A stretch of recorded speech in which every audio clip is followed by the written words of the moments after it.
I am a 28 years old female. And I do babysitting on the weekends to make extra cash. There is one family I definitely should have phased out by now, but the kids are cute, and if I don't have another job, it's easy money. My issue is, the mom is never home on time. She used to not give me return times, but finally I started asking as it made it impossible to get anything done on the weekends. I'd go babysit so she could go to brunch, but she'd be gone from 11 a.m. to 7 p.m. My whole day was gone. After that, she'd start giving me times but never stick to them. She wouldn't even call to tell me, she'd just stay out. On Saturday, I got to her house at 6 and she was supposed to be home by 9. I told her she needed to be on time because I had plans to go out with friends.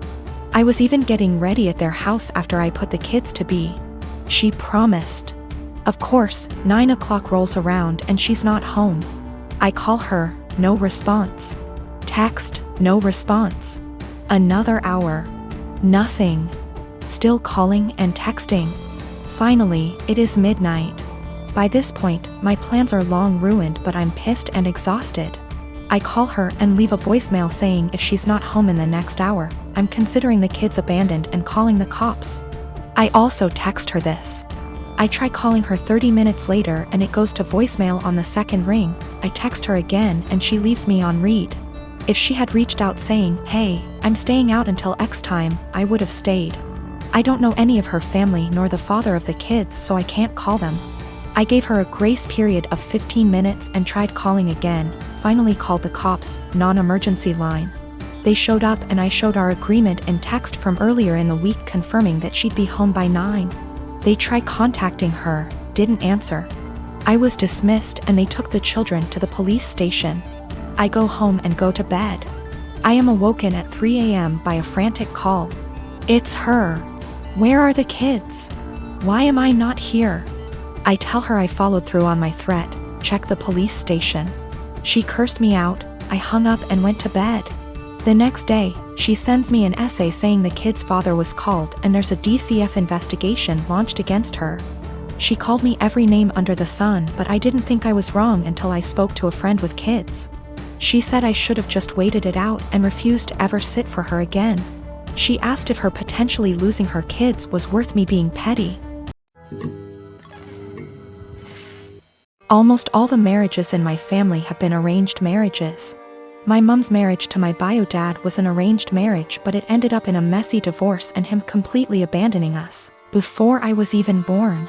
My mom had a love marriage the second time, despite the disapproval of her family, and has been much happier with my stepdad than she probably would have ever been with my bio dad.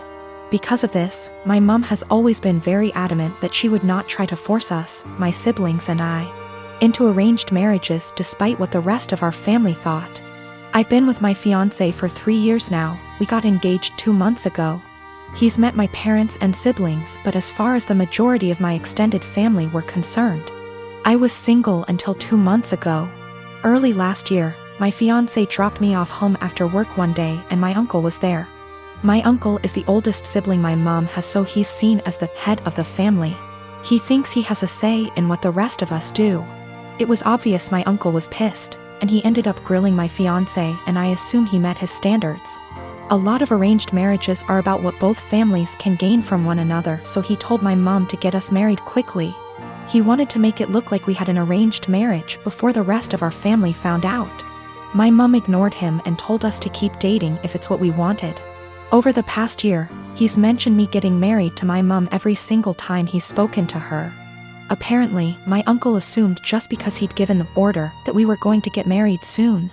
He told my cousin, his daughter, that I had agreed to an arranged marriage, and because I had and she was older, she should agree to the match he'd found her.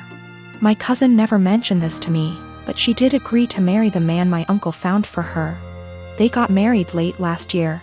They haven't had a good marriage and my cousin is very unhappy.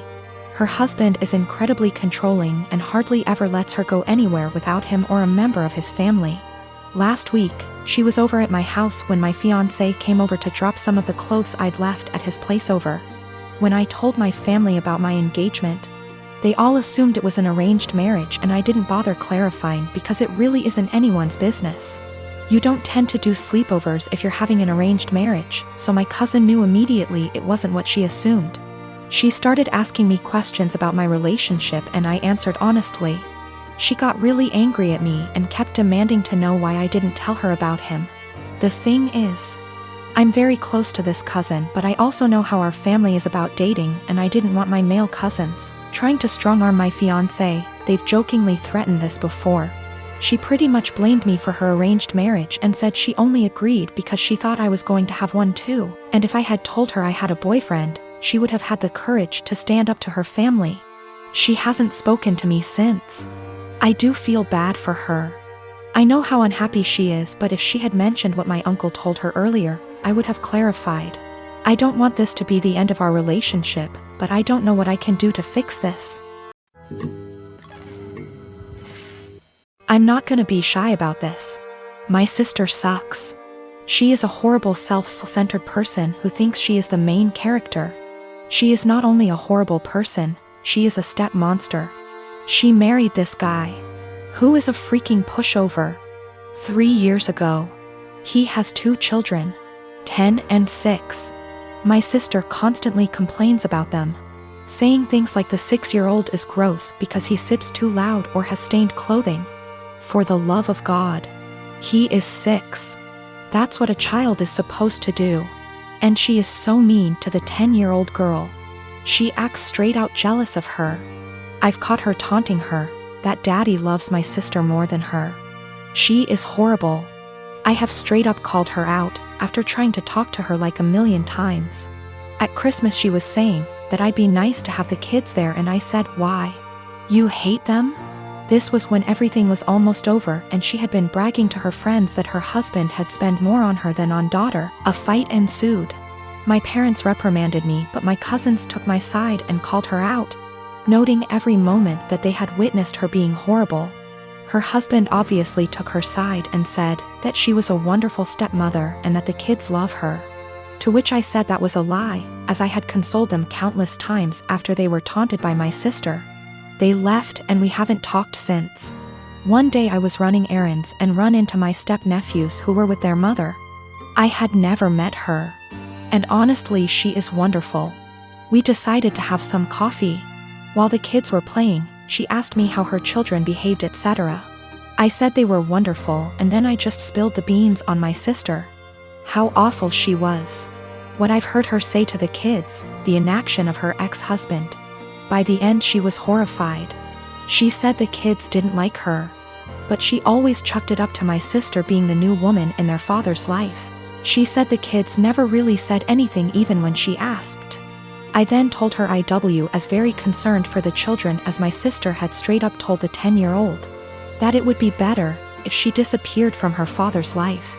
Their mother saw red and asked me if I'd be willing to testify. She said that this was unacceptable and she would be taking their father to court again. I said I would recount the events that I witnessed and could ask my cousins who witnessed a lot too. She was very grateful. I asked my cousins who were all willing to recount the events. Word got around to my parents and by extension my sister, and they have been calling me the biggest asshole on the planet who would betray family on a whim. My sister is severely autistic. She requires attention almost 24/7 and cannot be left alone. She is nonverbal and cannot take care of herself at all. Despite the fact that she is only 12, she is extremely destructive and violent and destroys anything she gets her hands on. I hate her. That should be wrong to say, but it doesn't feel like it. I was only 6 years old when she was born, and since then I've never solely had my parents' attention. Even since I can remember, the world has revolved around her. I was moved out of my room into the basement at 7 because she needed to be in the room next to my parents. All of my toys as a child were destroyed by her, and my parents simply ignored me when I complained. Even when I was 14 and she destroyed a Mac my school gave me, I was in the wrong. Along with this, I am expected to take care of her and drop everything I do for her. I can never make plans with friend because my parents expect me to be there if they need me to take care of her. Even when I do somehow get time to myself, I am required to leave if they need me. If I do not, then I am punished. The recent example of this is when I went to see the new Spider-Man movie and was grounded. Because I turned my phone off in the theater. It seems as if I am nothing more than a slave to them, and anything involving her simply overshadows me. This last week I was chosen to give a speech at a school event. I was so excited, and my parents promised to be there, but they never showed and claimed it was because of my sister. Anytime anything like this happens for me, they are too busy with her. I've held this in for so long, and it finally spilled out today. While talking about colleges with my father, he joked that I should get a degree that pays well so when they're gone I can take care of my sister. I don't know why, but this caused me to break down. I cried and screamed about how it's always about her. I'm nothing more than a caretaker to them, that they always make it about her, and that I'm expected to be her slave for the rest of my life. I've locked myself in my room since then, and my parents have not come to check on me. It's not her fault that she was born the way she is. My parents came to talk to me a while after my breakdown, but I was unable to bring myself to talk to them and only cried and asked them to leave. They have made arrangements with my grandfather for me to stay with him for the time being, and am getting ready to go to his house. My parents want to talk to me, but we have decided it's best I leave for now to have some space and time to collect myself. We will be sitting down and talking later this week about this issue.